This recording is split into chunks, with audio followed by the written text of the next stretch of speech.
Hi everyone, my name is Iman Hajirasouliha. I'm a faculty at Weill Cornell Medicine, and I'm going to talk about some deep learning models for digital pathology and embryology. Here is a quick intro slide of my lab. Actually, my lab started at the same time as CGSI, I think, 2016. And pretty much the evolution of the lab is mirroring CGSI's evolution, I think, because for the most part, I was doing computational genomics in the beginning, looking at human genomes, some metagenome analysis. But more recently, I got more into this concept of AI in medicine, doing a lot of deep learning models for essentially biomedical imaging data sets. So today, I'm talking a bit on some of the recent papers in the lab on two different applications. One is for tumor purity estimation using digital pathology slides as input. And the second one is on essentially assessing embryos for the process of IVF. So I'm just going to go through some basic introduction. I know there are several experts in the room, but just want to make sure that everyone is on the same page. So traditionally, like the detection of tumor cells in a tissue is a first step of diagnosis for pathologists. So they would look at slides under microscope. They try to, identify tumor cells among different cells in a tissue. And this detection is pretty time-consuming, and obviously there are some human errors and subjectivity. And a lot of labs are now doing this digital pathology now. So they try to essentially use digital slides instead of, like traditional slides. And this would help them, annotate them easier, share the data easier, and essentially do it in a more scalable fashion.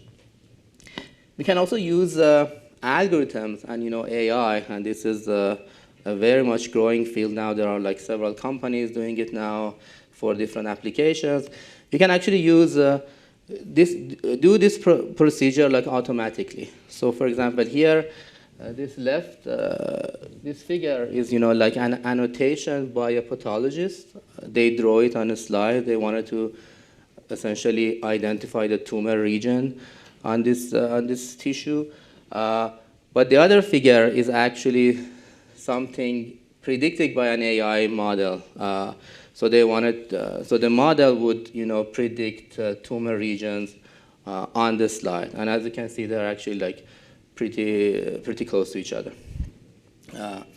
So some of the common questions to ask if we have like a digital pathology slide is whether there is cancer in it or not. So very simple classification problem, basically.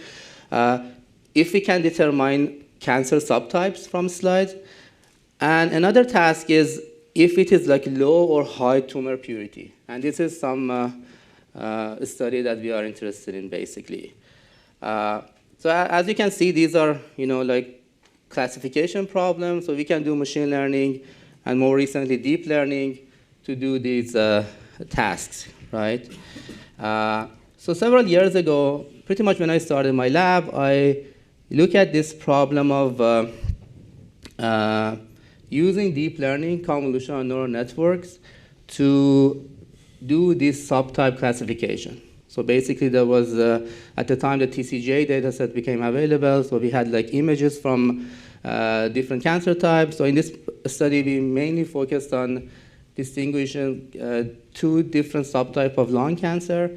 But we showed, that our classification pipeline using deep neural network can actually be very powerful. So I'm going to show you some of the results here. So basically, we did a survey of a lot of different models at the time, and we used this concept of transfer learning. So because, like we have a lot of examples, like annotated examples in real life, we could use some of those labels, like to transfer to like this specific task for digital pathology. So this is one figure from the paper. And as you can see, when you look at, like TCGA whole slides for this particular subtype classification task, some of these deep learning models really, perform well. Like with AUCs close to 90%, upper 80%. So we can do this classification. We also, made this user interface for pathologists to have access to this software, so they can easily, like upload their images. So we have the trained model on the back, so we can actually, tell them what is the probability for each subtype of lung cancer in this example. So just to emphasize here that for all of these, like classification tasks and these deep learning models, curating training data sets and labels, like ground truth labels, is very important. And we have, so we studied several different problems in the past few years, and so did other groups. And really, like there are like several different strategies to get these labels. We can rely on experts in a specific domain to get, like labels. For example, we can ask pathologists or a group of pathologists for a consensus label. We can ask, like, for example, TCGA has some pathology labels coming from pathologists. We can also look at, other data modalities and other data types. For example, we can use sequencing data to assign, labels for example, for tumor purity or, cancer type.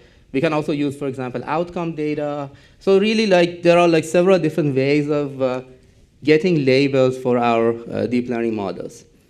And they don't really, it's a very challenging task for like different projects. And we are still, like learning how to deal with this, because, these labels are not often the same. There might be, like differences. So it's I just wanted to say that this is like a challenge in this particular, study. So with this, I'm going to just start like the first project. This is for estimation of tumor purity using deep learning imaging.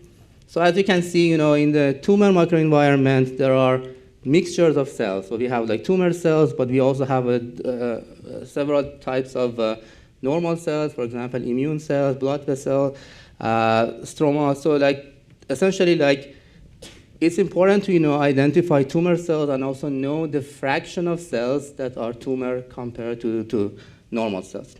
And that's the definition of the basic definition of tumor purity. So you want to see this ratio. So traditionally, tumor purity was estimated by pathologists. So they would roughly count the tumor cells in a slide. But obviously the slides are big, so I don't know, like I try to find out what exactly they do and like what is the formula that used.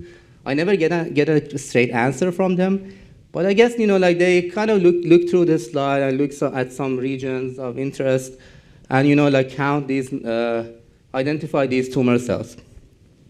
We can also use some computational approaches. For example, we can use like DNA sequencing or RNA sequencing. We can use that, look at like profiles of point mutations or copy number to essentially estimate tumor purity from those samples.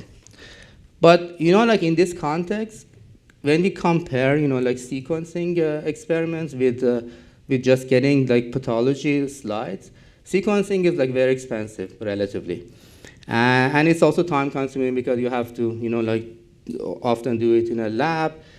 So we want to see if we can actually use just the images to get this tumor purity estimation. And so this figure is like from a paper a couple of years ago, and as you can see, and this is something that I also mentioned earlier in my talk, these estimations by pathologists and also like from sequencing data or from like different methods, like DNA-based methods, RNA-based methods, they do not have a high correlation, and that's a problem here. So we need to like sort of like figure out what is the best way to go and like what is the gold standard for pathology estimation. So I just want to highlight, I also want to highlight that tumor purity is an important metric clinically because there are, like, for example, several cancer types that, like their outcome is correlated with, like low tumor purity. So like if there are like lower tumor purity, this can be like lead to a worse outcome. So for example, this figure is on gastric cancer, but there are like several other recent examples as well. We can also use, tumor purity estimation for some downstream precision medicine tasks. For example, identifying, like a tissue block that is more relevant for sequencing, because, like no one really wants to sequence a lot of normal cells. Like it's better to, sequence more like a tumor sample. So we asked this question that can we use only images of pathology slides with the help of a deep learning model to predict tumor purity. And this is a work led by my PhD student, Matthew Brendel. He actually just graduated a couple of months ago. And Vanessa Getseva, she was an undergraduate student in the lab, now doing a PhD at Columbia. This paper was published last year in EBioMedicine, so you can check it out. So previously, like there were some models to do tumor purity estimation, but they were looking at doing like a fully supervised method. And for these slides, like you don't have a label for each tile. If you tile the slide, just because like the slides are very big. Often pathologists, like give one score to the whole slide, and they cannot, really, grade all the tiles because just there are like too many of them. But we cannot also, like give the full slides to the deep learning models just because they are too big. So there was this paper a couple years ago, like Fu et al. Paper in Nature Cancer. They used a fully supervised model. They gave the same label to every tile, but they, like introduced some label noise and did some label smoothing to get the tumor, to do this classification of low tumor versus high tumor. In our model, we wanted to use like a weakly supervised model using some attention mechanism. So that's like a difference between our model and previous model. So this is like an overall workflow of our pipeline. So we have the whole slide as input. We tile the slides just because they are like too big. They are like several thousand pixels by several thousand pixels. We do some pre-processing because just because to eliminate, like some of these, like tiles with only white background. So we need some level of tissue in the tiles. So once we do this pre-processing, we feed this to a deep learning model with these attention gates and attention mechanisms. So like each of these tiles, get a weight, an attention weight. And we have also the feature representation from the deep learning model. This gets aggregated, and we can essentially use these representation to do two types of classification. One is for the tumor purity estimation, and the other one, we just did the tissue type prediction just to make sure that the model works. So here is another figure like showing the model. It's basically, just a standard ResNet model, but we added this instance norm module. I'm going to explain in a bit. And we added this like gated attention mechanism. So we use this instance norm just because, like we have variability between, like different processing in different centers. So there are like color shifts, for example, or some additional variation of these data. So we wanted to, filter out all these variations. So that's why we use this instance norm. For the tumor purity task, we use these discrete-sized bins. So we have, so for our labels, like we use these a vector as a labels. For example, like here you have these 10 bins. Each of them accounts for like 10% purity. For example, in this case, you see like 6 ones here and 4 zeros, and this can be like something between like 50% to 60% purity. But what we did was we used, like some loss function that are rank consistent. So basically, if we use these as labels and also the output of the model, the probability of say more than 10%, more than 20%, more than 30%, and so on, would be decreasing as you expect. So this has to be consistent. And we can essentially use this to consider different thresholds for low tumor versus high tumor. So our model would be actually like, so the output of the model would be like probabilities for each pin, but these probabilities are decreasing. And we can use this essentially to have thresholds, a flexible threshold for low tumor versus high tumor. So this is the data set we used for the training and evaluation. For the most part, we use TCGA for training. And so you can see, the breakdown of data. We use 6 different cancer types here.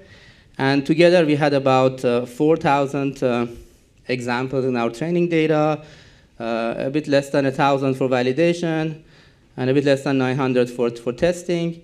So this is the distribution of the test set purity in our data set. This is the TCGA data.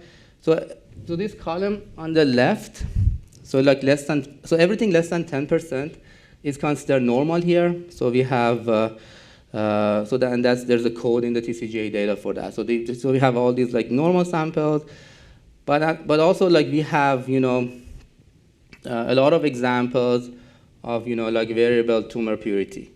But as you can see here, for the most part, these are higher tumor purity examples. So in the TCGA data, we don't have a lot of low tumor examples, for example, 20%, 30%, 40%. And that's a bit challenging for our model to, distinguish more lower bins on the lower side. We also used some additional test set from collaborators in our hospital, in the Institution for Precision Medicine. So we collected about 78 slides. We use it for validation only. And these are from 48 patients, mostly prostate, breast, and ovarian cancer. So as you can see in this table, our model can predict, tissue of origin with a very high accuracy. The accuracy on the test set, the external test set of Weill Cornell was a bit less, but it's still, pretty high. Some of the examples of breast cancer was classified as non-cancer, so maybe there was something biologically there. But for the most part, the accuracy was very high when we wanted to do this tissue of origin prediction. Our model actually also improved the purity estimation prediction. So when we compared with the previous paper in Nature Cancer, the Fu et al. Paper, so our model, when we looked at the same subset of TCGA data that they also used, our model had a much lower mean absolute error. So you can see, 0.16 versus, almost 0.3. As I said, our model was is flexible, but using different thresholds for tumor purity estimation, and this is also and we can predict high versus low tumor purity pretty accurately here. So in all, if you look at all the data sets, so the accuracy, the AUC was always greater than 78%, and this is one example on breast cancer. So for the normal threshold, less than 10%, as you can see, it's almost perfect. For, different threshold, 60%, 70% for the tumor purity, it's a bit more challenging, but again, it's pretty accurate. We can also use these attention weights to actually visualize where the tumor is located.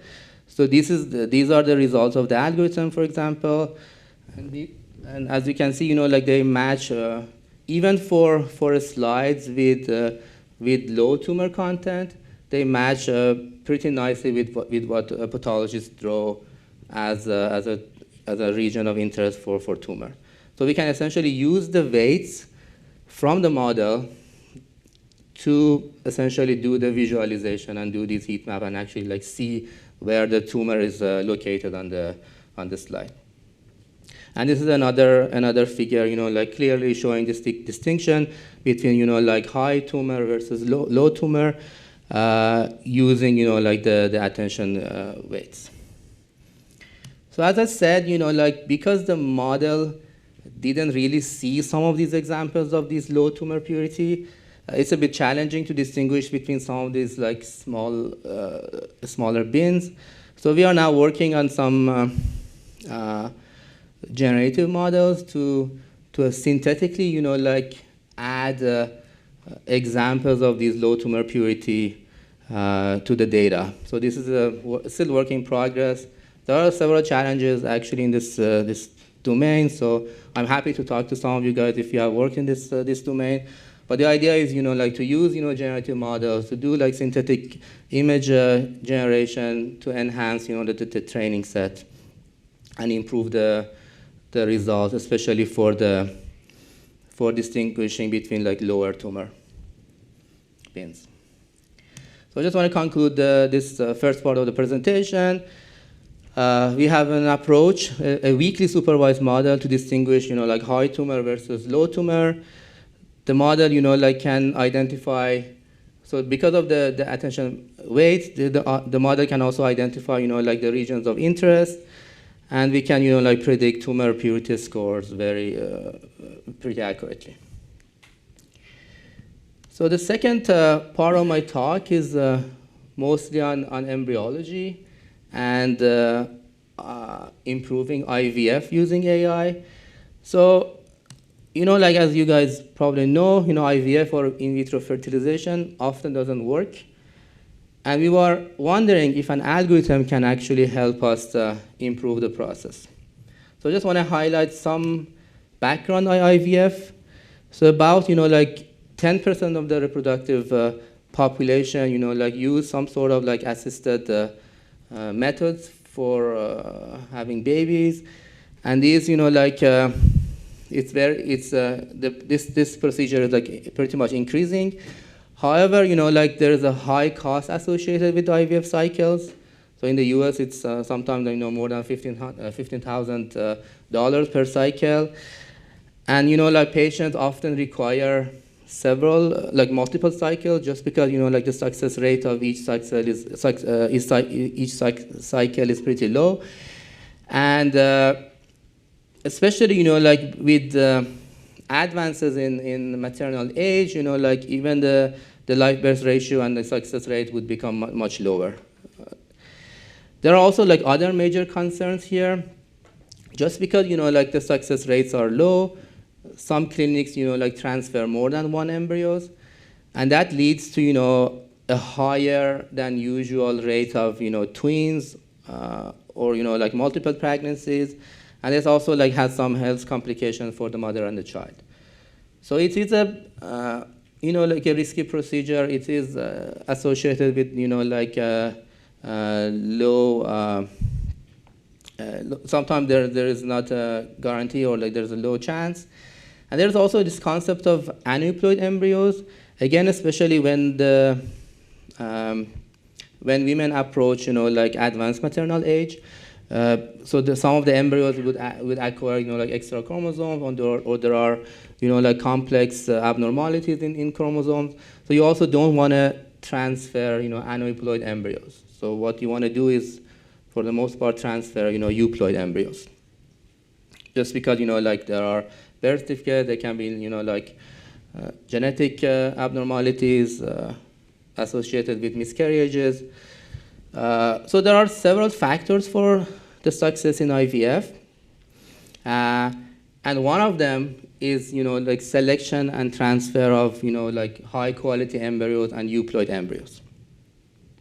So we want to see, like if an AI model can help us, assess embryo morphology and also, assess, like aneuploidy and predict if the embryo is aneuploid or not.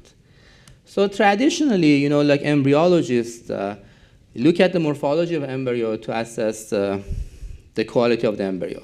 So they use, several features of the embryo. For example, the expansion, the inner cell mass, and the trophectoderm, the outside layer of the embryos. So they have, different ways of grading embryos based on these features, because over time they figured these are associated with, outcome. But obviously this is very subjective, and different labs have different grading systems.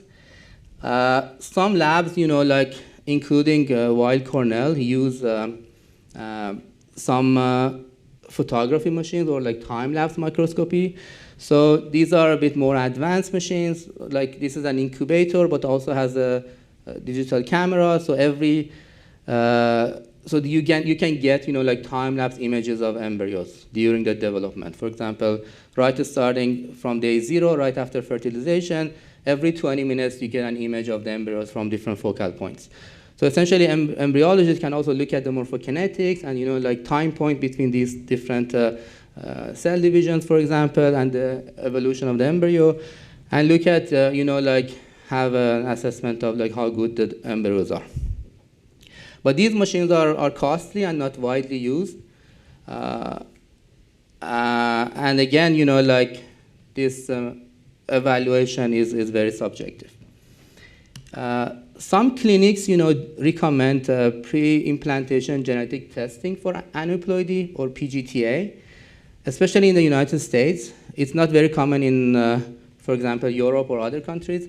But in the US, a lot of labs do PGTA, and this is a genetic testing, so it requires, a biopsy of, it's usually a trophectoderm biopsy, so they would take out a few cells from trophectoderm, and they send it to a lab for sequencing. You can do, for example, next-generation sequencing and see if the chromosomes are normal or abnormal.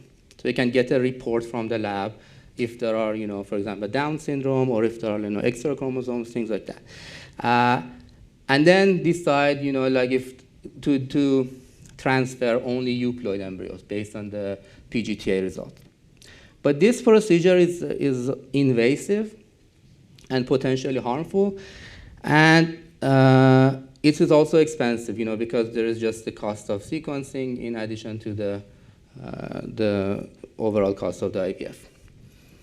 So the question we ask is, can we use AI trained on thousands of embryos and with PGTA results, for example, or grades of the embryos from embryologists to essentially predict the quality of embryo and predict if the embryos are aneuploid or not? And we started this work a few years ago. So we wrote this first paper published in Nature Digital Medicine. This is led by my former postdoc, Pega Khosravi. She's now a faculty at City University of New York. So we essentially asked, a panel of embryologists. Actually, we didn't ask them per se. They had the grades already. But we use, the grades coming from, a panel of 5 embryologists. These are 3 of them were from Weill Cornell, and 2 of them are external collaborators from the UK and Spain.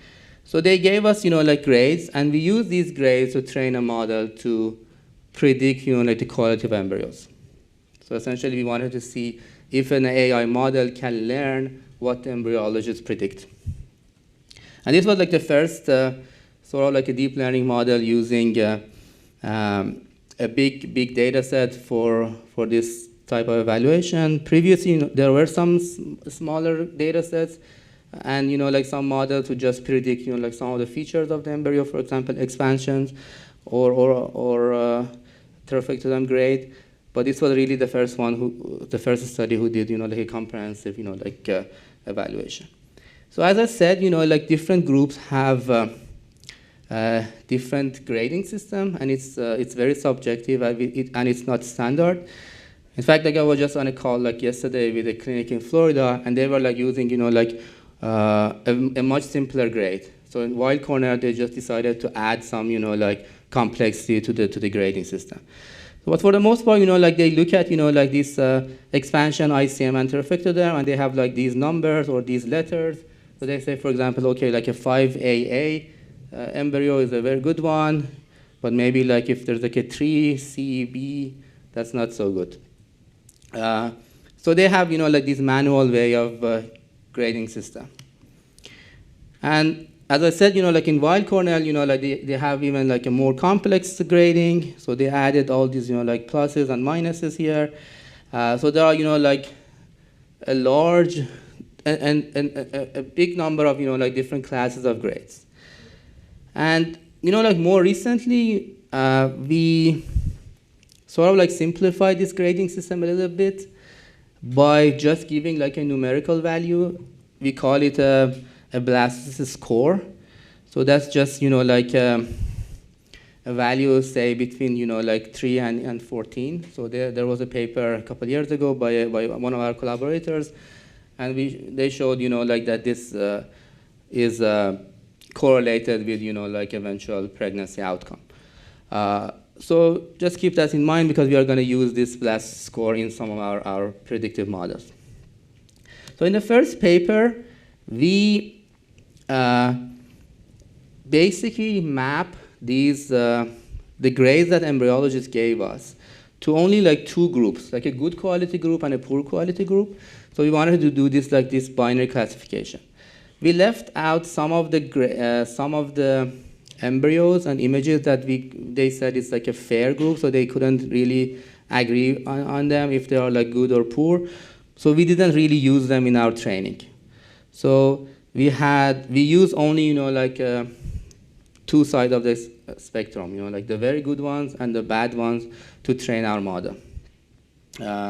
So eventually, we used about 12,000 images in our training data set, 6,000 good embryos, 6,000 bad embryos, and we like did like evaluation on a blind test set from wild cornell, but also like we used some external cohorts, external data from like our collaborators in Spain, from University of Valencia, one of the biggest IVF clinic in Europe, and also like some collaborators in the UK.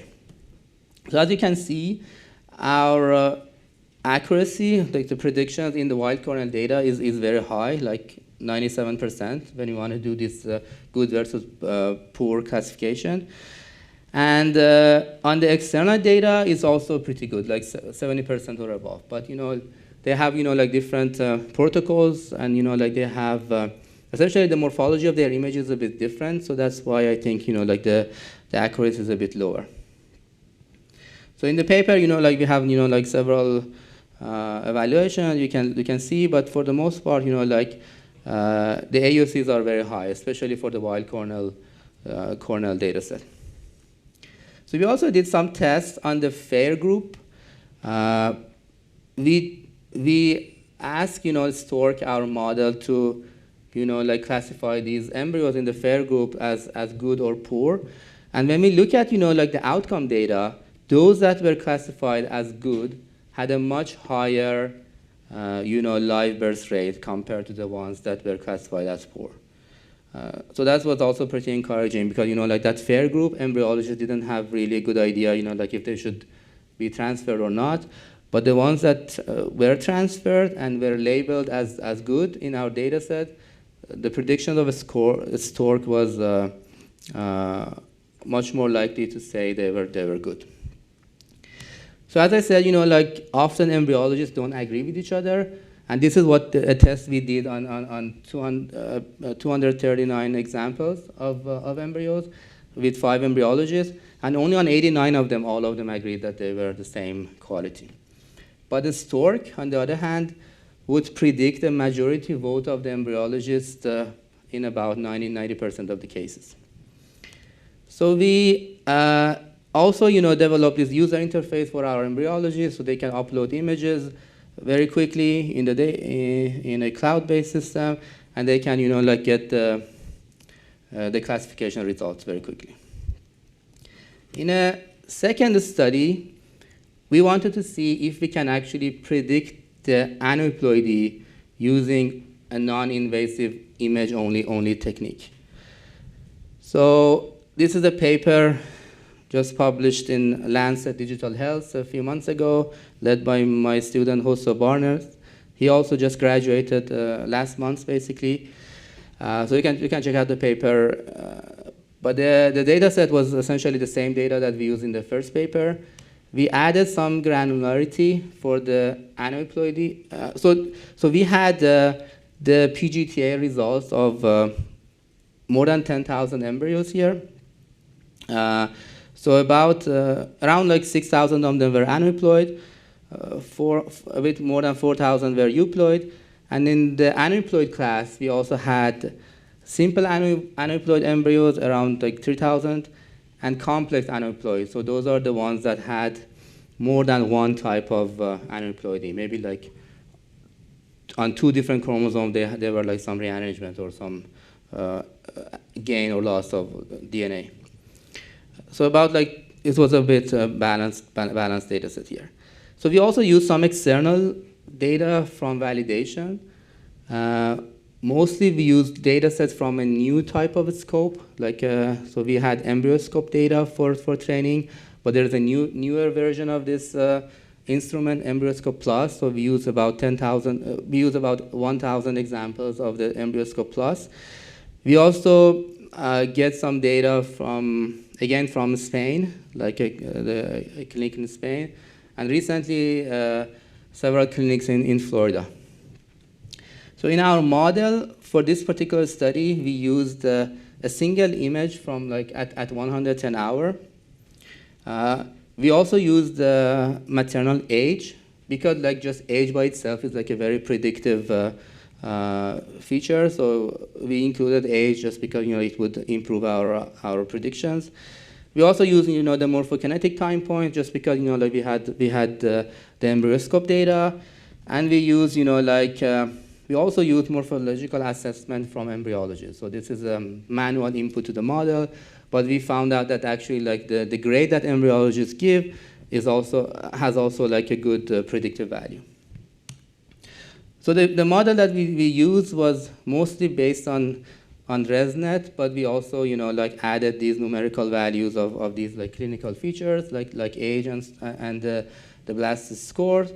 And you can see like on the blind test data, our AUCs are again pretty good, like more than 70%. Maybe not ideal for clinical purposes, but still, like we can I predict, like some of the aneuploid embryos, especially when we look at, like complex aneuploidy, like the AUCs are much higher.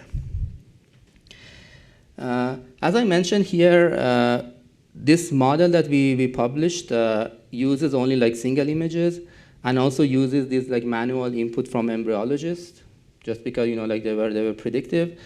In a new study, this is a manuscript under review, so it's not published yet. We used videos like as input. So we have some video classification models, especially like we found out that the frames in day 5, say from 96 hour to 112 hour, were they are mostly predictive. So like they had a essentially like better predictive values. So we used like images, all the images in day 5. So we had like essentially like a movie. So we used a model to also predict the blastocyst score, something that embryologists would give us manually, but we also wanted to have this predicted as in an automatic way. So we just wanted to like make sure we have an end-to-end pipeline, all automatic, without any manual input from embryologists. So we would predict blastocyst score, but we also like used age, and we can also use other clinical features. But again, like age was very predictive. So in addition to the like the predictive blastocyst score from the videos, we can also use age to do the ploidy status prediction. So if these are aneuploid, complex aneuploid, or euploid embryos. So you can see, we name our model Bella, and we can see, the correlation of Bella's predictions with embryologist predictions for the blastocyst score is pretty high. And so I'm just showing you some of the results of this new study. So on this panel here, you can see, if we use Bella, which is automatically like an end-to-end pipeline without any manual input, we can improve, the results of video classifications without, using the blastocyst score. And it gets pretty close to what we had when we used videos and embryologist scores when they gave us the blastocyst score. And when we add age to our model, so obviously the predictions improve just because we have we added age in the model, and in certain cases Bella plus age out is the best scenario. So we get the highest accuracy, over 80% in some cases when we use Bella and age.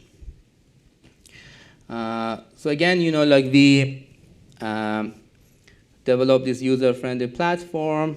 Embryologists can upload videos of embryos, and with additional information, you can get the prediction results. So just to conclude, we developed this streamlined workflow for embryologists to evaluate embryo images and videos, and we can pre-select euploid embryos using our model. And this is a fully automated model without any input from embryologists. We can just input raw videos into the model. So with this, I'd like to thank members of my lab who contributed to these projects, and also the funding agencies. Thank you very much.